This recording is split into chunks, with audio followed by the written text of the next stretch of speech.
There's a lot going on, but what have we learned about Jim Comey from his book and the interviews he's done about the book? Well, maybe the most shocking fact of all is how banal he is.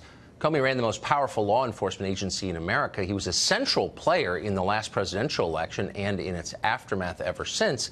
You'd think you'd be impressed when he speaks, even if you don't agree with him. But no. Jim Comey is as conventional as they come. We know that now. His interviews sound like Chelsea Clinton doing a Q&A with Us Weekly. Comey says his literary hero is, brace yourself, Atticus Finch, because apparently he couldn't think of anything more cliched than that. You couldn't either. He says he wishes Trump would read the New York Times op-ed page. He recommended Sheryl Sandberg's lean in to his staff at the FBI, seriously, and he says he'd like to have Sandberg to a dinner party, and so on and on. This is America's top G-man, or was? He sounds like every other sensitive, guilt-ridden, middle-aged suburban liberal. Not impressive at all. Maybe that's why Comey did not hesitate before destroying any remaining public trust in the FBI in order to sell this book. FBI directors are not supposed to let emotion and political considerations influence government investigations, but Comey doesn't even hide it. He admits his behavior in the fall of 2016 may have been colored by his desire to make Hillary Clinton, quote, a legitimate president. So that settles that. There's now nobody in either party, Republican or Democrat, who will ever again think the Clinton investigation was conducted fairly. Thanks, Jim Comey. Or the Russia investigation, for that matter. Here's what Comey told ABC about that. Watch. Did you tell him that the Steele dossier had been financed by his political opponents? No, I didn't even think I used the term Steele dossier. I just talked about additional material. But did he have a right to know that? That had been financed by his political opponents? I don't know the answer to that.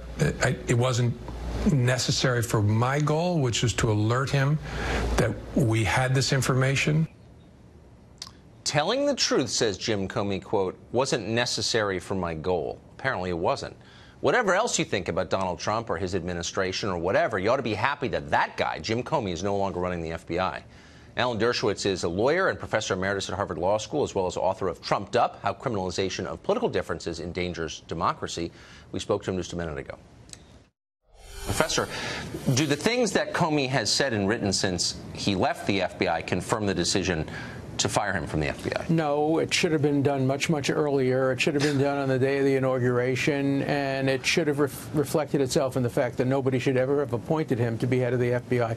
This is a man who is revenge-driven, who is prepared to leak through a law professor at Columbia, who is prepared to disclose confidential conversations he had with the president-elect and the president of the United States. He's exactly the wrong person to have headed the most important law enforcement agency in the United States. This sends a horrible message to FBI agents and law enforcement people about leaking and about confidences and about trying to keep emotion out of law enforcement and politics out of law enforcement. To me, the worst part of it is when he both compares the president to a mob boss, which proves my point of Trumped Up, that you can create crimes out of almost anything and call a mob boss somebody who's running the presidency of the United States. And the fact that he is willing to say on television that it's possible that the president was with prostitutes in a hotel room with, urination and all that. He's the head of the FBI. He knows the truth. He has seen all the secrets. And for him to start speculating on that kind of nonsense and rubbish, and not to disclose when he spoke to the president, as you said, that this information was paid for by a political opponent. I used to have a good feeling about Comey. I met him a few times when he was in Boston. I now have only very strong negative feelings about him, and he just enhances the suspicion that I think so many Americans now have of law enforcement. And we ought to be trusting law enforcement, and nobody today would trust Comey with secrets or confidences. So if he were alleging that the president were acting like a mob boss, calling hits out on people committing crimes, that'd be one thing.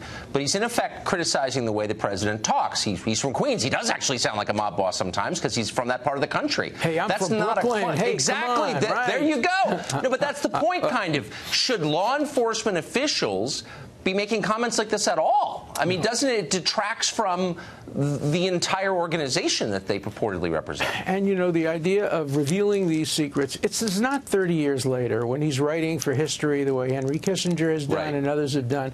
This is a gossipy, revenge, make money quick, get even, hurt your political opponents, raise questions about the politicization of the Justice Department and the FBI.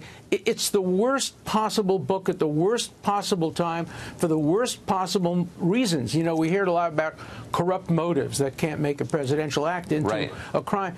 But talk about Comey's motives. Have anybody asked him about his motives, why he wrote this book? Why does he feel it's important for the American public to hear about information that he has no idea whether it's truthful or not? It's really scandalous and shameful, and I'm so disappointed with him. So he has a lot of friends in the FBI, and we know that because the emails between them were FOIA'd, and now we have access to them. Shouldn't it make us nervous because he is now a political figure? He's chosen to become one.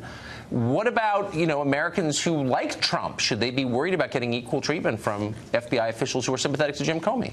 Well, you know, the problem is, of course, it's not a problem. FBI agents are human. Law enforcement people are human. There are pro-Trump people in the FBI. There are anti-Trump people. They all take an oath not to allow politics or personal views to get in the way of their job. And here we see the former director letting his political and personal, I don't think they're partisan views, they're get-even views, get in the way of their job. And when you combine that with the Strzok disclosures, when you combine that with some of the other disclosures, it may serve a good purpose because it tells us the FBI agents are not what we see in stereotypes in the movies. They're real human beings with passions, but we have to figure out a way of making it so clear that these civil servants who sacrifice their lives have to keep their politics at home and their passions at home and their personal views at home. And this just moves the conversation in the wrong direction. I agree. And it makes a lot of people paranoid for good reason.